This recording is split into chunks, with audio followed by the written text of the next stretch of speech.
عليكم ورحمة الله وبركاته. الحمد لله رب العالمين والصلاة والسلام على رسولك سيدنا محمد وبارك وسلم عليه. அன்பிற்குரிய அல்லாஹ்வின் நல்லடியார்களே, சலாம் என்னும் கருணையும் ஸலவாத் என்னும் ஈடேற்றமும் நம் உயிருக்கும் மேலான கண்மணி நாயகம் முஹம்மது ஸல்லல்லாஹு அலைஹி வஸல்லம் அவர்கள் மீதும் அவருடைய குடும்பத்தார், கிளையார்கள், சஹாபாக்கள் நம் அனைவர்கள் மீதும் என்றென்றும் நிரந்தரமாக உண்டாவதாக. இன்றைய 25வது நாள் தராவீஹ் தொழுகையிலே 29வது ஜுஸு முழுவதுமாக ஓதி முடிக்கப்பட்டது. இன்றைக்கு ஓதப்பட்ட இந்த 29வது ஜுஸுவிலே பகுதியிலே நிறைய சூறாக்கள் வருகிறது. அதிலே குறிப்பாக நூன் என்று சொல்லக்கூடிய, அதாவது கலம் என்று சொல்லக்கூடிய சூறா, அந்த சூறாவை பற்றி இப்பொழுது நாம் சுருக்கமாக பார்ப்போம். அருமையானவர்களே, நபி ஸல்லல்லாஹு அலைஹி வஸல்லம் அவர்கள் இந்த ஏகத்துவ பணியை செய்து கொண்டிருக்கக்கூடிய நேரத்தில் எதிரிகள் பலவிதமான தொந்தரவு, இடைஞ்சல்கள், எவ்வளவு சிரமம் கொடுக்க முடியுமோ மனது உடையக்கூடிய அளவுக்கு மனதையும் காயப்படுத்தினார்கள், உடலையும் காயப்படுத்தினார்கள். அப்பொழுது கூட அவர்களுக்கு அந்த வெறி அடங்கவில்லை. இப்பொழுது நபி ஸல்லல்லாஹு அலைஹி வஸல்லம் அவர்களை பலவிதமான பெயர்களை கொண்டு அழைத்தார்கள். கவிஞர் என்று சொன்னார்கள், சூனியக்காரர் என்று சொன்னார்கள், இன்னும் வாய்க்கு வந்தது என்னெல்லாம் சொல்ல முடியுமோ பொய்யர் என்று சொன்னார்கள். அல்லமீன் என்று பட்டம் கொடுத்தவர்கள், அஸ்ஸாதிக் உண்மையாளர் என்று அவர்களே பட்டம் வழங்கியவர்கள் நபி ஸல்லல்லாஹு அலைஹி வஸல்லம் அவர்களை இழித்தும் பழித்தும் பலவிதமான பட்டங்களை சொன்னார்கள். கடைசியிலே குறைஷி முக்கியஸ்தர்கள் எல்லாம் கூடி எல்லா பட்டங்களையும் எல்லா பெயர்களும் அழைத்தாச்சு. நபிக்கு இனிமேல் இந்த முகம்மதுக்கு நாம் எப்படி அழைக்கலாம்? அதிலே ஒருவர் சொன்னார், இவர் பைத்தியக்காரர், மஜ்னூன் என்று பட்டம் கொடுத்தால் சரியாக இருக்கும் என்பதாக சொன்னார். அவர்கள் அதையே பயன்படுத்துகின்றார்கள். முஹம்மது ஒரு மஜ்னூன், பைத்தியக்காரர். அருமைக்குரிய சகோதரர்களே, நல்ல மனநிலையிலே, தெளிவான நிலையிலே, தெளிவான பார்வை, தெளிவான பேச்சு, கனிவான பேச்சு, மக்களிடத்திலே நடந்து கொள்ளக்கூடிய பண்புகள் அவர்களை விட யாருமே இருக்க முடியாது. அப்படிப்பட்ட ஒரு மனிதரை பார்த்து இந்த மாதிரி ஒரு வார்த்தையை பயன்படுத்தினால் அந்த உள்ளம் சஞ்சலம் அடையும். நம்மை கூட பார்த்து ஒருவர் ஏதாவது சொல்லிவிட்டார், நாம் நன்றாக இருக்கிறோம், நல்ல விதமாக இருக்கிறோம், நல்ல விதமாக இருக்கக்கூடிய ஒரு நம்மை பார்த்து ஏதாவது ஒரு வார்த்தை சொல்லிவிட்டால் நம்முடைய மனதும் புண்படும், இப்படி சொல்லிவிட்டாரே என்று. அதே மாதிரிதான் நபி ஸல்லல்லாஹு அலைஹி வஸல்லம் அவர்கள் சிறிது சஞ்சலமுற்று கவலையாக இருக்கின்றார்கள். அந்த கவலையோடு இந்த குறைஷி மக்கள் எல்லாம் இது மாதிரி நம்மை பேசுகின்றார்களே என்ற கவலையோடு நபி ஸல்லல்லாஹு அலைஹி வஸல்லம் இருந்தார்கள். அந்த நேரத்தில் அல்லாஹ் சுப்ஹானஹு வ தஆலா இந்த நபி ஸல்லல்லாஹு அலைஹி வஸல்லமுடைய பன்முக தன்மையை, நபி ஸல்லல்லாஹு அலைஹி வஸல்லம் அவர்களுடைய நற்குணத்தை அழகாக சொல்லி காட்டுகிறார். நூன் வல் கலமி வமா யஸ்தரூன். நூன் என்று சொன்னால் யூனுஸ் அலைஹிஸ்ஸலாத்து வஸ்ஸலாம் அவர்களை விழுங்கிய மீனை ஞாபகப்படுத்தக்கூடியதாக வருகிறது. இன்னும் சஹாபாக்களில் அறிவிக்கின்றார்கள், நூன் என்பது ஒரு மை கூடு. அடுத்ததாக கலம் வருகிறது, அதை எழுதக்கூடிய மை கூடு என்பதாக சொல்லுகின்றார்கள். அருமையான சகோதரர்களே, நூன் வல் கலமி வமா யஸ்தரூன், எழுதுகோலின் மீதும் அவர்கள் அதன் மூலம் எழுதக்கூடியவற்றின் மீதும் சத்தியமாக, எழுதுகோலின் மீது, பேனாவின் மீது அல்லாஹ் சத்தியம் இடுகிறார். நபி ஸல்லல்லாஹு அலைஹி வஸல்லம் அவர்கள் சொன்னார்கள், முதலாக அல்லாஹ் படைத்த படைப்பு கலம், பேனா என்பதாக சொன்னார்கள். முதல்ல பேனாவை தான் படிச்சாங்க. பேனாவை படித்து எழுது என்று சொன்னார். எதை எழுதுவது என்று பேனா கேட்டது. நடந்தது, நடக்க போவது அனைத்தையும் எழுத சொன்னார். அது அனைத்தையும் எழுதி முடித்து விட்டது என்பதாக நபி ஸல்லல்லாஹு அலைஹி வஸல்லம் அவர்கள் சொன்னார்கள். அடுத்ததாக அடுத்த ஆயத்திலே மா அந்த பிநிஅமத்தி ரப்பிக மஜ்னூன், உமது இறைவனின் அருளால் நீங்கள் பைத்தியக்காரர் அல்ல. அவர்கள் சொன்னார்கள் அல்லவா, இவர் ஒரு பைத்தியக்காரர் என்று. நீங்கள் பைத்தியக்காரர் அல்ல. அல்லாஹ்வுடைய உதவியால் அருளால் நீங்கள் பைத்தியக்காரர் அல்ல.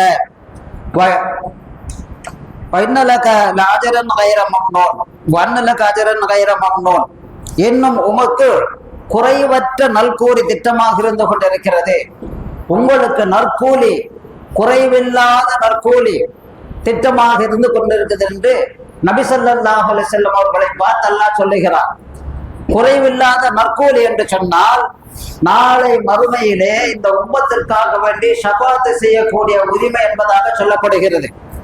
அடுத்ததாக சொல்லி காட்டுகிறார், நீங்கள் நற்குணத்தை உடையவர், நீங்கள் பைத்தியக்காரர் அல்ல, நீங்க தெளிவானவர், உங்களுடைய குணத்தை போன்று வேறு யாருக்குமே இல்லை, அப்படி ஒரு நற்குண சீலர், நல்ல குணத்தை உடையவர் என்பதாக சொல்லிவிட்டு எனவே நீர் அடுத்து பார்ப்பீர், அவர்களும் பார்ப்பார்கள், நீங்களும் நபியை பார்ப்பீர்கள், உங்களை பழித்து கூறுகின்றார்களே அவர்களும் பார்ப்பார்கள். உங்களில் எவர் பைத்தியம் என்னும் சோதனைக்கு உள்ளாக்கப்பட்டவர் என்று. யாருக்கு பைத்தியம் கொடுத்திருக்குது, யாரு பைத்தியக்காரர் வேதனை, அதாவது பைத்தியம் என்ற நோய் யாருக்கு உள்ளாக்கப்பட்டிருக்கிறது என்பதை நீங்களும் பார்ப்பீர்கள், அவர்களும் பார்ப்பார்கள் என்று சொல்லிவிட்டு இன்ன ரப்பக ஹுவ அஅலமு பிமன் தல்ல அன் சபீலிஹி வ ஹுவ அஅலமு பில் முஹ்ததீன். உம்முடைய இரட்சகனே தனது பாதையை விட்டு சருகியவனை திட்டமாக நன்கு அறியக்கூடியவன். இந்த மார்க்கத்தை விட்டு பாதையை விட்டு யார் சருகி போகின்றார்களோ அவர்களை உன்னுடைய இந்த இரட்சகன் அறியக்கூடியவன். மேலும் நேர்வழி பெற்றோரையும், யார் நேர்வழியில் நடக்கின்றார்களோ அவர்களையும் அவன் நன்கு அறியக்கூடியவன் என்று இந்த ஆயத்திலே சொல்லி காட்டுகிறான். அதற்கு பிறகு ஃபலா துதிஇல் முகஜ்ஜிபீன், எனவே பொய்யர்களுக்கு நீர் கீழ்ப்படியாதீர். அவங்க பொய்யர்கள், உங்களை பழித்து சொல்லக்கூடியவர்களை பொய்யர்கள் என்றா சொல்லி காட்டுகிறார். அந்த பொய்யர்களுக்கு நீங்கள் வழிபடாதீர்கள். வத்து லவ் துதுஹினு ஃபயுதுஹினூன், உமது போதனை நீர் தளர்த்துவீரையானால் தாங்களும் தளர்த்திட அவர்கள் விரும்புகின்றனர்.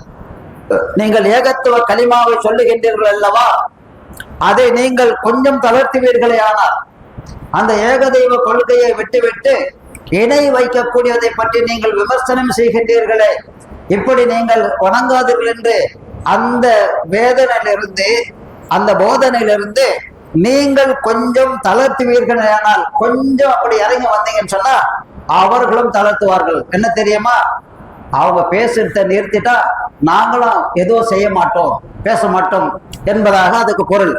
அடுத்ததாக அருமைக்குரிய சகோதரர்களே, இந்த நபி ஸல்லல்லாஹு அலைஹி வஸல்லம் அவர்களுக்கு பைத்தியம் என்று பட்டம் கொடுத்தான் அல்லவா, பெயர் வைக்க வேண்டும் என்று சொன்னான் அல்லவா, அவரை பற்றி அல்லாஹ் நேரடியாக தன்னுடைய ஹபீபை, தன்னுடைய உற்ற நண்பரை நபி ஸல்லல்லாஹு அலைஹி வஸல்லம் அவர்களை பார்த்து, என்னுடைய ஹபீபை பார்த்து நாம் சொல்லுவோம், நம்முடைய வீட்டு பிள்ளையை யாராவது ஒருவர் இந்த மாதிரி தகாத வார்த்தையை சொல்லிவிட்டு அந்த குழந்தை வேதனையோடு நம்மிடத்திலே வந்தால் நாம் சொல்லுவோம், நீ கவலைப்படாது என்று தேற்றி அவரை தேற்றுவது போன்று, நம்முடைய பிள்ளையை தேற்றுவது போன்று நபி ஸல்லல்லாஹு அலைஹி வஸல்லம் அவர்களை அல்லாஹ் இங்கே தேற்றக்கூடிய வார்த்தையை சொல்லி காட்டிவிட்டு, யார் பைத்தியம் என்று பட்டம் கொடுத்தானோ அவனை பற்றி அல்லாஹ் அழகாக சொல்லி காட்டுகிறான். உங்களை யார் பழித்தார்களோ அவன் எப்படிப்பட்டவன் தெரியுமா, இன்னும் அதிகமாக பொய் சத்தியம் செய்யக்கூடியவன். உங்களை இப்படி மஜ்னூன் என்று சொன்னார்கள் அல்லவா, அதிலே அவன் பொய் சத்தியம் செய்யக்கூடியவன், அற்பன் மகீன் என்பதாக எல்லாம் சொல்லி காட்டுகிறான். அதாவது ஒவ்வொருவனுக்கும் நீர் வழிபடாதீர், பொய் சத்தியம் செய்யக்கூடியவர்களுக்கும் அற்பனுக்கும் நீங்கள் வழிபடாதீர். ஹம்மாதி மஷாஇன் பினமீம், குறை கூறி கொண்டிருப்பவன், அவன் குறை சொல்லி கொண்டிருப்பவன். அவனுக்கு வேலையே என்னவென்று சொன்னால் பிறரை பற்றி குறை சொல்லுவதுதான் வேலை. இப்படிப்பட்ட மனிதராக இருந்தாலும் அவர்களை பற்றி அவன் நல்லது சொல்லவே மாட்டான். உங்களை எப்படி அவன் நல்லது என்று சொல்லுவான்? ஆக அவன் குறை கூறி தெரிப்பவன், கோல் சொல்லி கொண்டு நடப்பவன், பிறர் சொல்லுவதை இன்னொரு இடத்திலே சொல்லி கோல் மூட்டுபவன் என்பதாக அல்லாஹ் அந்த மனிதனை பற்றி சொல்லி காட்டுகிறான். மன்னாஇல் கைரி முஹததின் அசீம், நன்மையான காரியங்களை அதிகமாக தடுப்பவன். நல்ல காரியங்களை செய்கின்ற பொழுது இப்படி நல்ல காரியங்கள் ஏதாவது செய்தால் அதை தடுக்கக்கூடியவன் என்று அல்லாஹ் சொல்லி காட்டிவிட்டு வரம்பு மீறியவன் முஹததின் அசீம், வரம்பு மீறக்கூடியவன். முஹதத் வரம்பு மீறுபவன். வரம்பு மீறுபவன் என்று சொன்னால் அவன் கொள்ளையடிப்பான், கொலை செய்வான், குடிப்பான், சூதாடுவான், விபச்சாரம் செய்வான், மோசடி செய்வான். மனதுக்கு என்னெல்லாம் வருகிறதோ, எத்தனை தவறுகள் குற்றங்கள் இருக்கிறதோ அத்தனையும் சர்வ சாதாரணமாக செய்யக்கூடிய வரம்பு மீறக்கூடியவன் என்றெல்லாம் சொல்லி காட்டிவிட்டு அசீம் என்பதாக சொல்லுகின்றான். அவன் பெரிய பாவி, இருக்கிறதுலே அவன் பெரிய பாவி. அதோடு மட்டுமில்லை, முரட்டு சுபாவத்தை உடையவன். அவனை யாராலும் கட்டுப்படுத்தக்கூடிய அளவுக்கு பேச மாட்டான். இரக்க சிந்தனை அவனுடைய மனதிலே கொஞ்சம் கூட துளி கூட இருக்காது. அவன் பேசினான் முரட்டுத்தனமாக பேசுவான், எதையும் விட்டு கொடுக்க மாட்டான் என்று சொல்லிவிட்டு அதாவது ஜனீம் என்று சொல்லக்கூடிய வார்த்தையை அல்லாஹ் பயன்படுத்துகிறான். ஜனீம் என்று சொன்னால் ஹராத்திலே பிறந்தவன். அவன் யார்? ஹராத்திலே பிறந்தவன், ஹராம் ஜாதா. நம்முடைய பாஷையில சொன்னால் ஹராம் ஜாதா. அருமைக்குரிய சகோதரர்களே, இந்த விஷயங்களை எல்லாம் பார்க்கின்ற பொழுது இப்பொழுது அல்லாஹ் சுப்ஹானஹு வ தஆலா இந்த மனிதனை பற்றி என்னெல்லாம் சொல்லுகின்றார் என்று சொன்னால் 10 விதமான தன்மைகளை சொல்லி காட்டுகிறார். அவன் பொய் சத்தியம் செய்யக்கூடியவன், அவன் அற்பன், குறை சொல்லி திரிபவன், கோல் சொல்லி திரிபவன், நன்மையான காரியங்களை தடுப்பவன், வரம்பு மீறுகின்றவன், பாவம் செய்பவன், வன்னெஞ்சக்காரன், விபச்சாரத்திலே பிறந்தவன் என்று ஜனீம் என்று சொல்லக்கூடிய நேரத்திலே உடனே இந்த மனிதனுக்கு யாரை பற்றி அல்லாஹ் சொல்லுகிறானோ இவனுக்கு கோபம் கொப்பளித்துக் கொண்டு வருகிறது. ஓடுகிறான், கையிலே வாளை ஏந்தி கொண்டு தன்னுடைய வீட்டை நோக்கி ஓடுகிறான். போய் சொல்லுகிறான், தன்னுடைய தாயை நெஞ்சை பிடித்து கீழே தள்ளி தாயின் மீது அமர்ந்து கொண்டு வாளை உருவி அதாவது மரியாதையாக உண்மையை சொல்லிவிடு, பொய் சொன்னால் உன்னுடைய கழுத்தை சீவி விடுவேன்.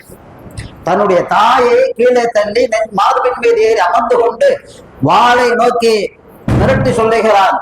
அந்த தாய் மிகவும் அமைதியாக சொன்னார், அதாவது என்ன தெரியுமா, கொஞ்சம் எழுந்துரு, என்னை விடு. அவன் என்ன சொல்கிறான் என்று சொன்னால், என்னை பற்றி இந்த முஹம்மதுக்கு குர்ஆனுடைய ஆயத்துகள் வசனங்கள் இறக்கப்படுகிறது. அவர் பொய் சொல்ல மாட்டார் என்று எனக்கு தெரியும். முஹம்மது பொய் சொல்ல மாட்டார் என்று எனக்கு தெரியும். ஆனால் என்னை பற்றி சில ஆயத்துகள் வசனங்களை வருவதாக ஓதி காட்டி இருக்கிறார்.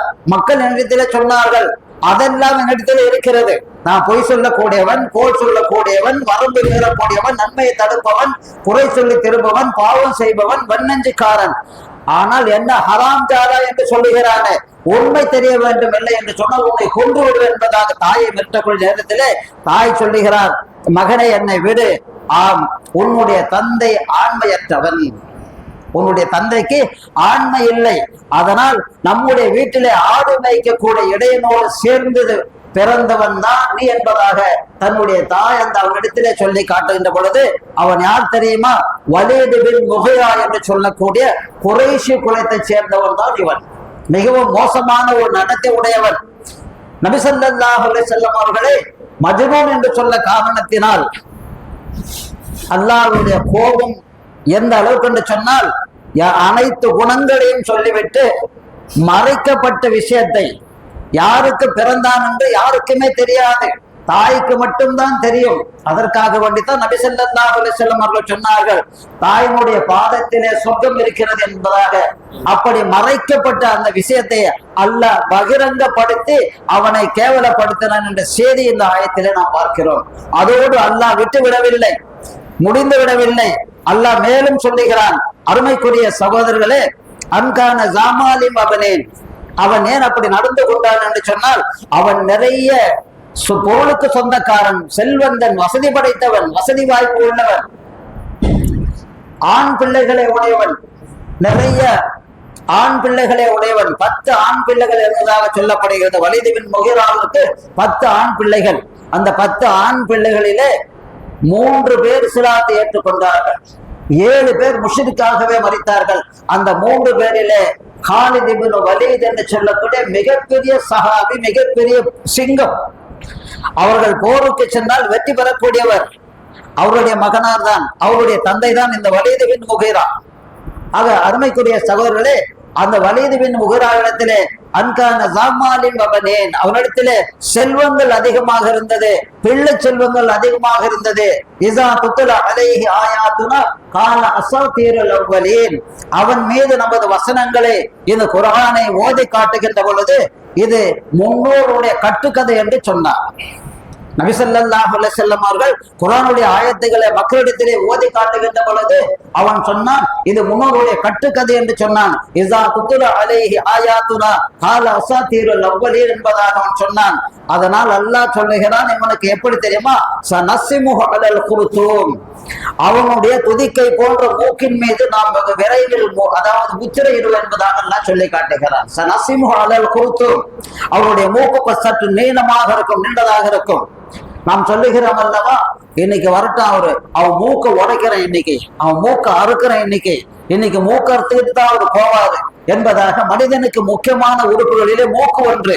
அந்த மூக்கை பற்றி அல்லாஹ் சொல்லி காட்டுகிறான். சனஸ்ஸிமுஹு அலல் குருத்தூம், வெகு விரைவில் அவனுடைய மூக்கின் மீது நாம் அடையாளம் இடுவோம் என்பதாக சொல்லி காட்டுகிறான். நபி ஸல்லல்லாஹு அலைஹி வஸல்லம் அவர்கள் சொன்னார்கள், புறம் பேசுபவன், கோல் சொல்லுபவன், மக்களிடத்திலே மக்களுக்கு பட்ட பெயரை சொட்டி அழைப்பவர், யாரை பார்த்தாலும் பட்ட பெயரை சொல்லுவார், யாரை பார்த்தாலும் யாருக்காவது ஒரு பட்ட பெயரை வச்சுக்கிட்டே இருப்பாரு. இந்த 3 பேர், 3 தன்மை உடையவர், புறம் பேசுபவர், கோல் சொல்பவர், பட்ட பெயரை சூட்டுபவர். நாளை மறுமை நாளிலே அல்லாஹ் இவருடைய உதடுகளை சேர்த்து, அப்படியே 2 உதடையும் சேர்த்து மூக்கின் மீது முத்திரையிடுவார் என்பதாக ரசூலுல்லாஹி ஸல்லல்லாஹு அலைஹி வஸல்லம் அவர்கள் சொன்னார்கள். இப்ப அல்லாஹ் சுப்ஹானஹு வ தஆலா வலீத் பின் முகிராவிற்கு மூக்கின் மீது முத்திரையிடுவோம் என்று சொன்ன காரணத்தினால் பத்ர் யுத்தத்திலே கலந்து கொண்டு போர் செய்யக்கூடிய நேரத்திலே ஒரு சஹாபி அந்த வலீத் பின் முகிராவுடைய மூக்கின் மீது வாள் பட்டு விட்டது. அந்த காயத்தின் காரணமாக அவன் மதீனாவிற்கு திரும்பி வந்து பல வைத்தியர்களை சந்தித்து எவ்வளவோ வைத்தியம் செய்தும் அது குணமாகாமல் கடைசியில அந்த புண்ணோடு அந்த முத்திரையோடு மரணித்தான் என்பதாக நமக்கு வரலாறு சொல்லுகிறது. ஆக சகோதரர்களே, இது வலீத் பின் முகிராவிற்கு மட்டுமான செய்தி இல்லை. யாரிடத்திலே இந்த தன்மைகள் எல்லாம் இருக்கிறதோ, யாரு இந்த மனிதனிடத்திலே இப்படிப்பட்ட செயல்பாடுகள் எல்லாம் இருக்கிறதோ அவர்களுக்கும் இது பொருந்தக்கூடியது என்பதாக சொல்லப்படுகிறது. அல்லாஹ் அதை விட்டு நம்மை பாதுகாப்பானாக. வாகிரு தஅவானா அல்ஹம்துலில்லாஹி ரப்பில் ஆலமீன்.